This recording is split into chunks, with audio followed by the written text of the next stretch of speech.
प्रिय मित्रों, सप्रेम नमस्ते। पार्थ एस्ट्रोलॉजी चैनल में आपका हार्दिक स्वागत है। ज्योतिष सीखने की श्रृंखला में हम आज अपना दूसरा वीडियो लेके आए हैं। आज हम कुंडली के सभी 12 भावों का विस्तार से अध्ययन करेंगे।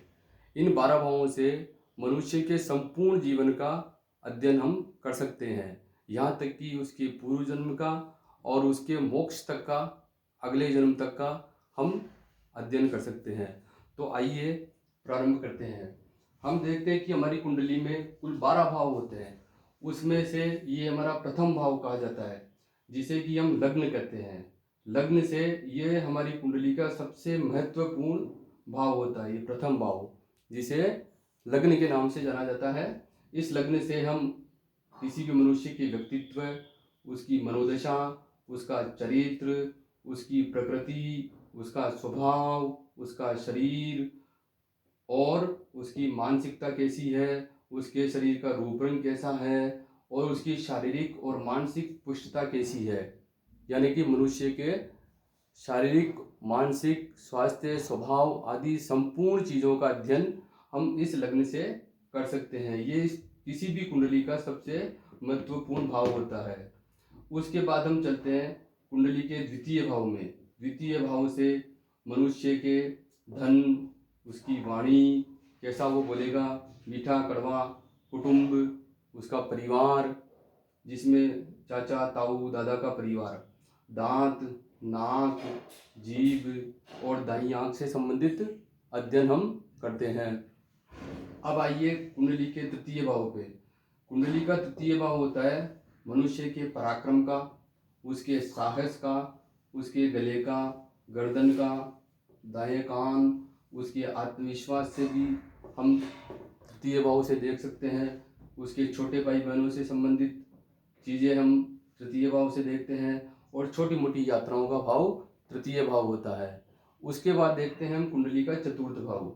चतुर्थ भाव में मनुष्य की माता के बारे में अध्ययन कर सकते हैं। उसके माता से कैसे संबंध रहेंगे, माता का स्वास्थ्य वगैरह कैसा रहेगा, मकान, वाहन, प्रॉपर्टी, उसके जीवन में कितना मकान, वाहन, प्रॉपर्टी का सुख उसको मिलेगा, सुख सुविधाएं, आरामदायक जिंदगी या कष्टदायक जिंदगी कैसी होगी उसकी, सीना, उसके फेफड़े, दिल, मनोरंजन, कैसा ऐश्वर्य भोगेगा वो, पेट के रोग और उसकी सुख शांति से संबंधित और छल कपट भी चतुर्थ भाव से देखा जाता है। इसके बाद आइए कुंडली का पंचम भाव, जिसे हम त्रिकोण भी कहते हैं। प्रथम भाव लग्न, पंचम भाव और नवम भाव, ये त्रिकोण के नाम से जाने जाते हैं।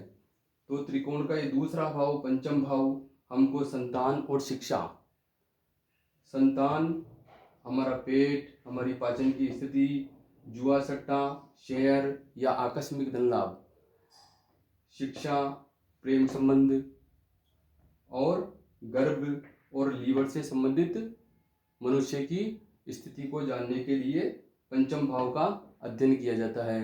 कुंडली का षष्ठम भाव, जो कि एक खराब भाव की श्रेणी में आता है।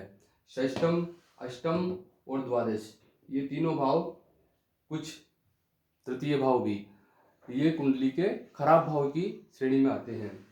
तो षष्ठम भाव से हम क्या क्या देखते हैं? रोग, मनुष्य में उस मनुष्य के अंदर कितने रोग होंगे, कैसे कैसे होंगे।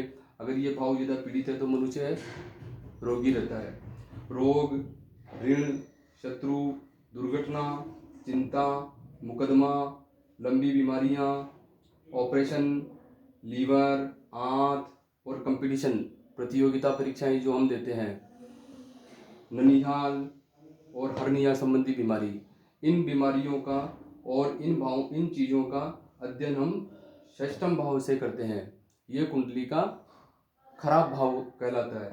अब आते हैं हम कुंडली के सप्तम भाव पे। सप्तम भाव हमारा मनुष्य के जीवन साथी का और लाइफ पार्टनर का, बिजनेस पार्टनर का और नित्य आय, डेली इनकम का, उसके चरित्र का और उसके मूत्र मार्ग और सामान्य प्रसन्नता का अध्ययन हम सप्तम भाव से करते हैं। अब आया कुंडली का अष्टम भाव। यह किसी भी मनुष्य की कुंडली के अंदर किसी भी कुंडली में अष्टम भाव जो होता है सबसे खराब भाव होता है, सबसे कष्टदायक भाव इसको कहा जाता है।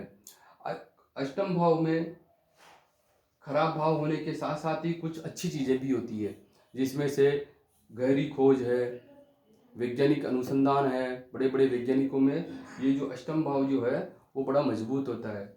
वैज्ञानिक अनुसंधान है, ससुराल से संबंधित स्थिति है, मृत्यु है, गुप्तांग जो है, मृत्यु तुल्य कष्ट जो मनुष्य को बहुत कठोर कष्ट जो मिलते हैं उसका भाव है, तंत्र मंत्र का, सिद्धियों का, ज्योतिष का, बाधाओं का, रुकावटों का अष्टम भाव से अध्ययन किया जाता है। ये सबसे खराब भाव होता है। उसके बाद आइए हम चलते हैं कुंडली के नवम भाव पे। नवम भाव त्रिकोण का तीसरा भाव है। त्रिकोण के प्रथम भाव जो है वो सबसे महत्वपूर्ण, और पंचम भाव और नवम भाव, इन दोनों में से नवम भाव अधिक महत्वपूर्ण होता है, क्योंकि यह मनुष्य के भाग्य का होता है। और मनुष्य का अगर भाग्य अच्छा है तो वो रंक से राजा बन जाता है और फर्श से अर्श पे पहुंच जाता है। तो इस भाव से हम किस किस का अध्ययन करते हैं? पिता, उसके भाग्य, उसका धर्म, धार्मिक रुचि उसकी कैसी रहेगी, नेतृत्व का गुण उसमें कैसा रहेगा, तीर्थ यात्राओं के बारे में हम अध्ययन करते हैं, उच्च शिक्षा उसकी कैसी होगी। देखिए, ये मनुष्य की जो होती है प्रारंभिक शिक्षा होती है। पंचम भाव से प्रारंभिक शिक्षा का अध्ययन और उच्च शिक्षा का अध्ययन हम करते हैं उसके नवम भाव से, कि उसकी उच्च शिक्षा कैसी होगी। और कमर दर्द की बीमारी आजकल आम होती जा रही है, तो हम नवम भाव से देख सकते हैं कि मनुष्य में उसके कमर की स्थिति क्या रहेगी। अब चलिए हम दशम भाव पे। दशम भाव कुंडली का बहुत ही महत्वपूर्ण भाव है, और जो कुंडली के केंद्र भाव होते हैं उनका सबसे मजबूत भाव होता है। केंद्र कौन कौन सा होता है कुंडली का? ये अंदर के चार भाव, प्रथम और चतुर्थ, सप्तम और दशम, ये चारों भाव, 1 2 3 4, ये चारों भाव केंद्र भाव कहलाते हैं। इन केंद्र भावों के अंदर सबसे मजबूत, सबसे बड़ा, सबसे अच्छा भाव जो है दशम भाव को माना जाता है। यह मनुष्य के जीवन में बहुत ही महत्वपूर्ण भाव होता है, क्योंकि इससे उसका कर्म देखा जाता है, उसका व्यवसाय देखा जाता है, सामाजिक, आर्थिक, राजनीतिक प्रतिष्ठा देखी जाती है।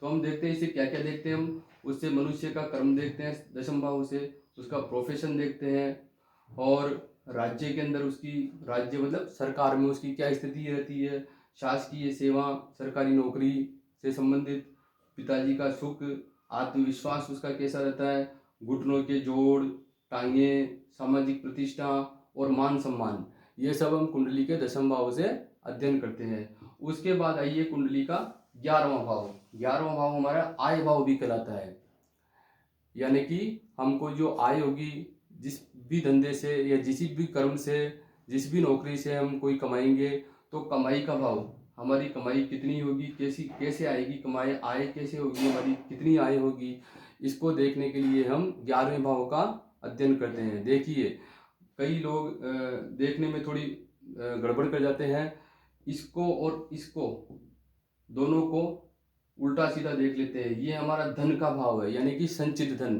धन कितना इकट्ठा होगा, और ये हमारी आय का भाव है कि हमारे पास में आय कितनी होगी, इनकम हमारी कितनी होगी। ठीक है, तो इनकम को देखने के लिए ये, और संचित धन, इकट्ठे धन को देखने के लिए द्वितीय भाव का अध्ययन किया जाता है। तो एकादश भाव से हम क्या देखते हैं? हमारी आय का, हमारी इच्छाओं की पूर्ति का, बड़े भाई बहन का। तृतीय भाव जो है छोटे भाई बहन का होता है, और एकादश भाव जो है बड़े भाई बहन का होता है।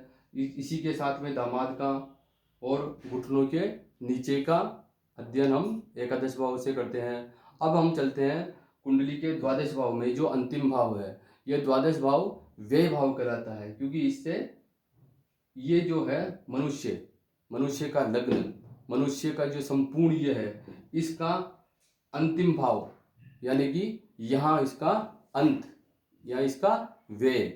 तो इस व्यय भाव से क्या क्या देखा जाता है? तो विदेश में प्रवास, विदेश चला जाना, ठीक है, यात्रा, विदेश यात्रा, विशेष रूप से जेल, दंड, राजनीति में, समाज में, या सरकार से दंड मिलना, बाईं आंख के बारे में, मोक्ष के बारे में, मोक्ष का भाव भी यही कहलाता है, और खर्चों के सभी प्रकार के खर्चे, विशेष रूप से अस्पताल के खर्चे भी यहीं से देखे जाते हैं। यह कुल मिलाकर के हमारे लग्न का व्यय है, यानी कि उसका मनुष्य का संपूर्ण व्यय यहीं से देखा जाता है। शारीरिक व्यय हो, चाहे आर्थिक व्यय हो, चाहे मानसिक व्यय हो, ये सब प्रकार से इसमें से देखते हैं हम। और नींद की स्थिति मनुष्य के अंदर कम रहेगी या सामान्य रहेगी, उसके लिए भी हम 12वें भाव का अध्ययन करते हैं। तो इस प्रकार से आज हमने इस द्वितीय हमारे वीडियो में हमने कुंडली के पूरे 12 भावों का विस्तार से अध्ययन किया। अब अगले जो वीडियो है उसमें आपके लिए अगली नई चीज़ लेके आएंगे। आप इसका अध्ययन अच्छी तरह से करें। धन्यवाद।